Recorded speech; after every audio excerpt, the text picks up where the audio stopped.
When a negotiation takes so long about top players and top clubs, as was happening between Manchester City and Ronaldo with his agent Jorge Mendes, was something strange. As of now, in this moment, it's not agreed yet. Let's see in the next weeks what happens. For sure, having stars as Varane, Sancho, Cristiano is helping Man United in convincing their players like Pogba and signing new contracts. So sometimes he's also motivated by going to clubs that are not winning since long time, with new challenges, but with a lot of history.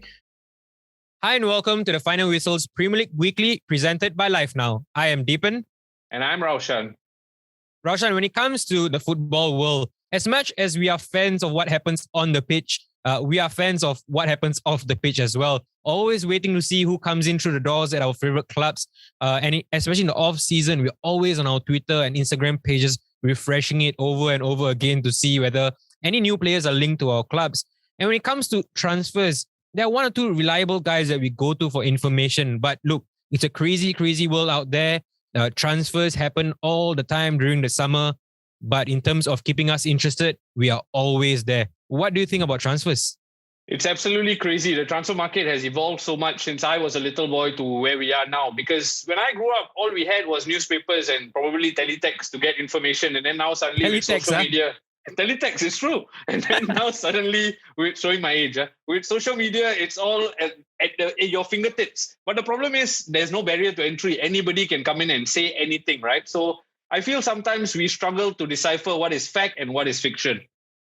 Yep. And, for me, I'm not sure about the others, but there's one guy I go to for all things transfers.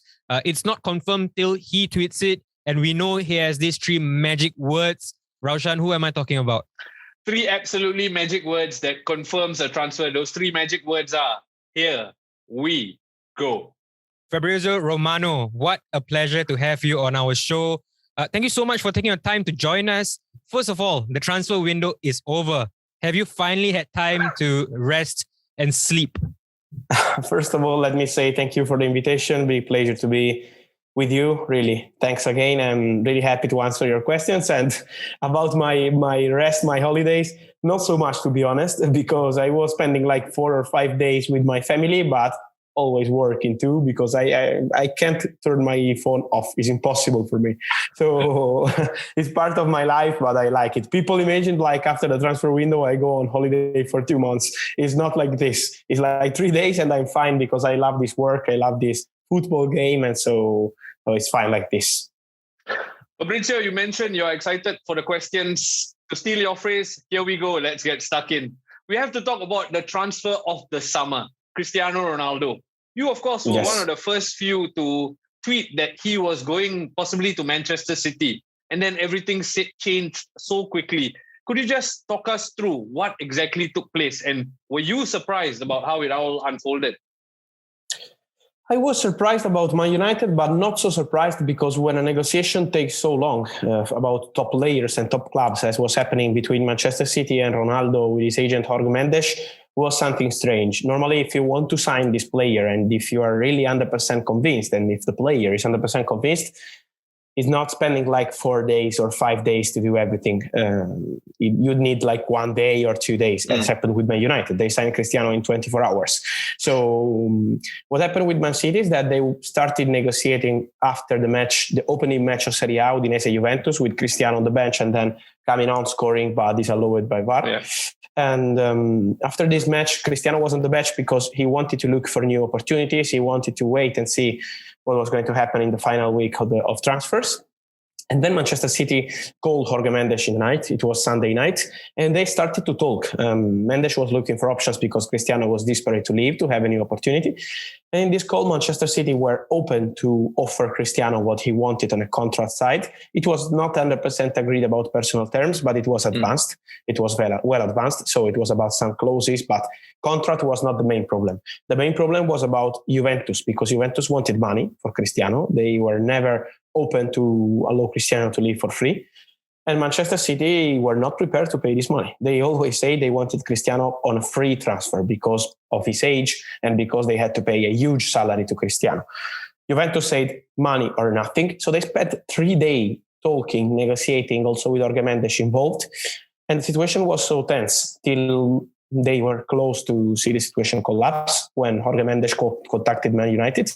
It was a Thursday night. He contacted Man United in 24 hours. On Friday, they signed Cristiano. It was so fast because the player was 100% open on joining Manchester United. Because from what I'm told, the feeling of having Cristiano back at Old Trafford was growing up around Manchester United with Ole, players, owners, everyone involved, fans, of course, but everyone involved in the club was excited about this opportunity, hijacking the deal with Man City and signing Cristiano Ronaldo. And I think to be honest, has been an incredible and a masterpiece, I would say, for Manchester United for timing, because doing everything in 24 hours, meaning contracts, details and everything was complicated, but they did an incredible job. So congrats to Man United. Yeah, and of course, Cristiano Ronaldo has been signed, sealed and delivered. But another name on Manchester United fans' mind is, of course, Paul Pogba. Fabrizio, are you convinced that he will sign a new contract at Manchester United? If not, what are the possibilities for him? I'm not convinced because it's not agreed yet. And till you agree a contract with this kind of stars, you have to be careful. For sure, the atmosphere around Man United now is so good, so positive. They signed 3 stars like Sancho, Varane and Ronaldo this summer. So, of course, Pogba is happy with Manchester United life. But now they need to find an agreement on economical part, on project part. And we have to remember that Pogba spent his football life with Man United, always Man United, and some years at Juventus and Man United. So now he needs to decide if he wants to try something new, maybe a new league, a new club, something new for his career, or if he wants to sign this contract with Man United and continue this process with Man United. So it's not decided yet, from what I'm told. It will take some weeks, some months to see if they will be able to reach an agreement. For sure, Man United are pushing. They offered him a contract. They are still in talks with him and with his agent, Mino Raiola. So from Man United, they are really, really pushing and they hope Pogba to stay. But as of now, in this moment, it's not agreed yet. Let's see in the next weeks what happens. For sure, having stars as Varane, Sancho, Cristiano is helping Man United in convincing their players like Pogba and signing a new contract. So I think they have chances, but it's not agreed yet. And talking about other clubs, to be honest with you, at the moment, it's not easy to say because he always had this dream of Real Madrid, but he said many times in interviews, but from Real Madrid, that as of now, there is nothing going on. And same with other clubs. They're waiting to see what happens with Man United. So I think in the coming few months, we will have the situation clear. And Fabrizio, just keeping to the topic of Pogba, you talk about players being the allure for him to stay on at Manchester United. I just want to know, in your mind, is Mino Raiola going to be a stumbling block in terms of negotiations in any way? Because there is past there is history. Yes, to be honest with you, talking Mino Raiola, I know that many times fans in football see him like a devil, and I can understand their point of view. But he's just doing what he thinks that is the best for the player. So about the project of the club, I think 1 year ago he was talking in a particular way, saying that Pogba has to leave, has to try something new. Now he's not saying anything because he knows that Manchester United now are another level. Cristiano, Varane, Sancho, top players staying, Bruno Fernandes signing a new contract. So now he's on another level. So now you can think about it. Then let's see, because it's also about the salary, it's also about the project for the player, it's also about personal life. So for sure, Mino Raiola will be a factor, because Mino Raiola is always a factor when his players are negotiating with the club on a new contract, always. With Donnarumma, with AC Milan, it was close to be agreed many times, the new contract, and then he left as free agent. So with Raiola, you have to find the agreement 100% or you have a problem. And Manchester United know it. They're trying. He will be a factor for sure. And one name that's always linked to most underperforming clubs, moving away from players to managers now, is your compatriot, Antonio Conte. How likely is it that we could see him in the Premier League possibly this year? I think this year is not easy because, first of all, I love Antonio Conte. I think Antonio Conte is one of the best 3 managers in the world. So I really love him. Who's the other 2? Top 3 managers, who's the other 2? I think Guardiola for sure. And maybe we can say Jurgen Klopp. This is the 3 managers that in this moment, in my opinion, are the best. But talking about Conte, it's just personal, of course. I know that maybe you have many other managers that are good, better than Conte. But for me, Conte is really great. And talking about him, I don't see Conte as a manager who is good in jumping during the season. He needs to work in the preseason, giving his impact with 3-5-2. His football is with many codes, so every player has to know what they have to do on the pitch. It's not easy for Conte to jump during the season and take the job during the season. So let's see what happens. But I think next season, Antonio Conte will start with a top club. I don't know where, because as of now it's not decided, but I'm sure that some top club will change as always, and Antonio Conte will be in these races because he deserves.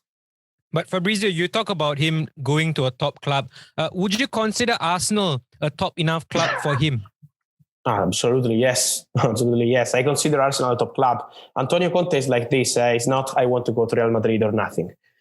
Sometimes he's also motivated by going to clubs that are not winning since long time, with new challenges, but with a lot of history, as in the case of Arsenal. So my answer is yes, but it always depends on how you want to support Antonio Conte. To make you an example, Inter signed him. They were in difficult moment because Inter were not winning any title since 9 years when Antonio Conte joined. It was like Arsenal situation or Tottenham situation in England. So it was really complicated for Inter since years.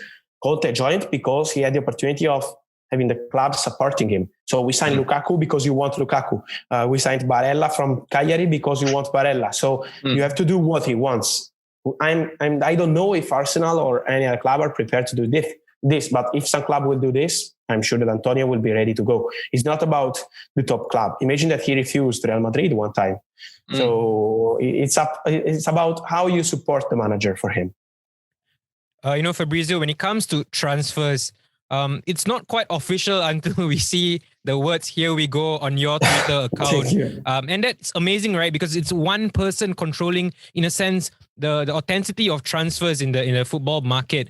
Would you say, though, that this gives you pressure? How much of pressure does this give you? And, in terms of mental health and whatsoever, how do you handle that? Yes, it's giving some pressure, to be honest, because I give pressure to myself. I don't feel the pressure of other people with this feeling, but I always give pressure to myself because I know you can see from outside, like maybe you can consider me, they say, you're a star, a celebrity, this kind of king or these kind of things. I'm not like this. I just feel like a journalist. And I know when you're a journalist, I'm not a genius. I'm just a journalist. Maybe good or not, I don't know, but I'm a journalist. And journalists need to provide news, accurate news. So every morning, my pressure is from myself saying, you have to be perfect also today. So the pressure is coming directly from myself. It's not about people asking me or people waiting for my, here we go. It's about myself. I have myself asking myself always, I want to be at the best level and I have to be correct because people expect something important from me and I have to be at this level. So, it's about spending a lot of time and being 100% sure of what they are saying. So it's not always easy. Also talking about mental health. Sometimes you have difficult moments because I like to have control on everything I do. So it's about social media, when I'm live on Twitch, when I'm calling people. I don't have people doing my job for me. So like people texting agents or like people going live saying my news or people using my social media and posting with my name. Never, because I want to control everything. And I think it's a matter of respect for people following me. They want things from me, not from other people. And also in transfer market, if you use one word instead of another one, you have a problem sometimes. If you say agreement or verbal agreement, is different.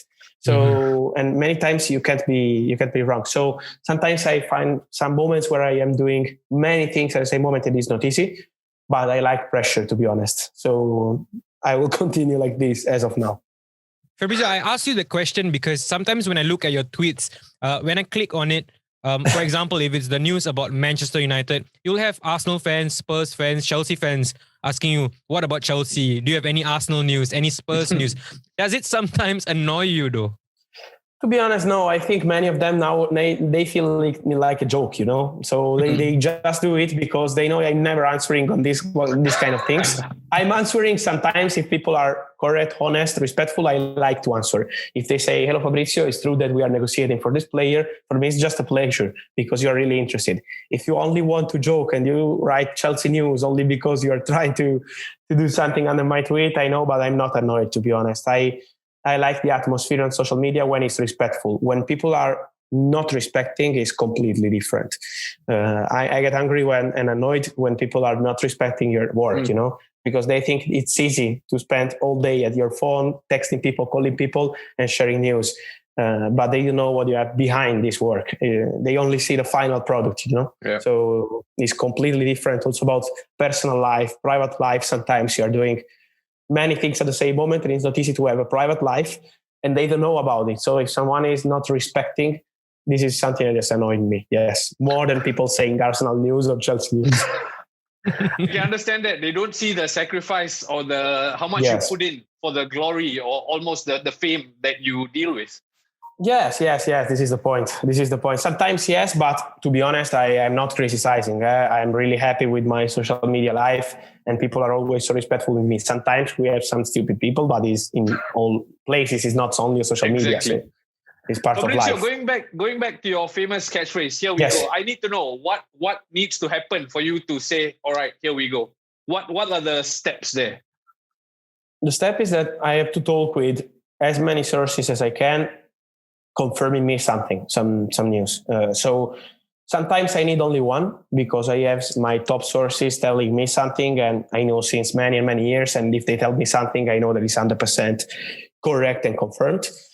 Of course, when we are talking about top news, Cristiano Ronaldo, Messi, or these kind of things, you need always to check with all parties involved. So when the news is really top European or world level, you have to check with both sides of clubs and people close to the player, always. But to be honest, it depends by the source, because I have some sources that they call me, tell me something, and I tweet immediately because I trust them 100% and they are never creating me any problem. And I have people that I don't trust 100%. And so I check with 1, 2, 3 different sources. It depends always on my source, but it has always to be 100% accurate and confirmed by people that I really trust. As many people as I can, I really trust, because I want people to know that I'm sharing something that is actually happening. Also, when I make a mistake, like I did with Ronaldo to Barcelona, I am not criticizing myself, because I know I'm sorry, but I know that it was done. It was done and agreed. They showed their hands. They had contracts ready. They had medical ready. Then transfer market is beautiful, and I love it because everything can happen. And so look at Messi. Messi was in Barcelona to sign the contract with Barca. They had the agreement announced, and they had the announcement ready from Barcelona on social media.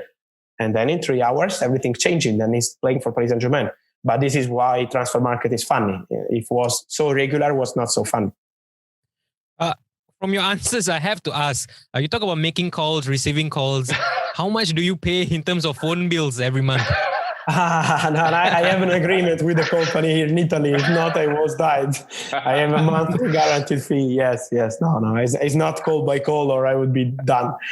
Yeah. Fabrizio, I have to ask you, right? Sorry. I mean, I'm a journalist, as you are. I work as a journalist here in Singapore. For yourself, you're, of course, one of the most famous journalists, I would say, around the world in terms of football. But have you envisioned yourself making a move elsewhere in football? Could you be the next Mino Raiola even? No. To be honest, no, I'm not planning for it. I'm happy to be a journalist. I like journalism. I like my life. I know it will change, because it's impossible to be always at this level with this kind of private life. But I love to be a journalist. I want to be a journalist, and I don't want to be on the other side. Also, because I think in life, it's not that if you are good in doing one thing, you will be good in doing another thing. Also, it seems similar, but it's not the same thing.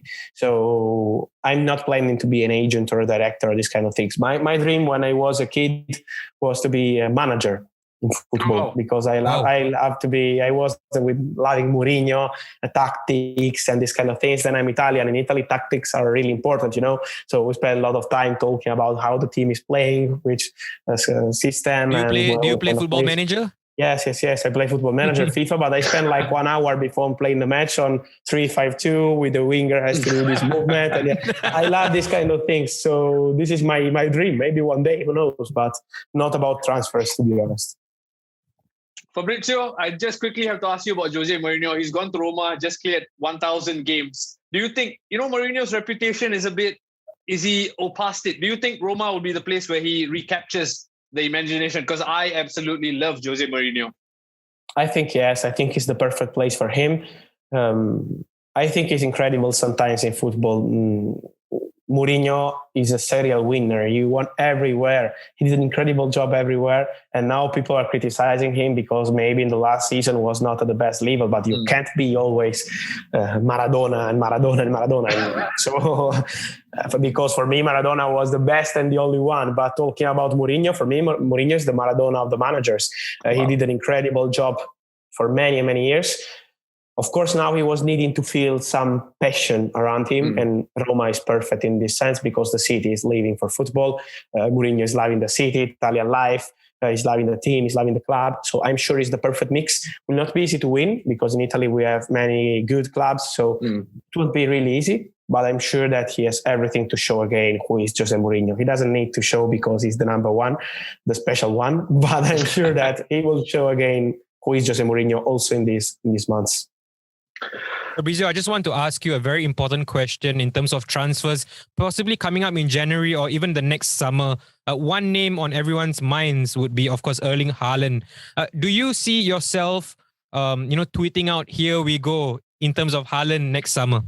Yes. To be honest, yes. The clause is an incredible opportunity. We're 75 million euros. So I think that he had the chance to leave this summer and he decided to stay, and Borussia decided him to stay. But next summer, I think it will be time for Haaland to go.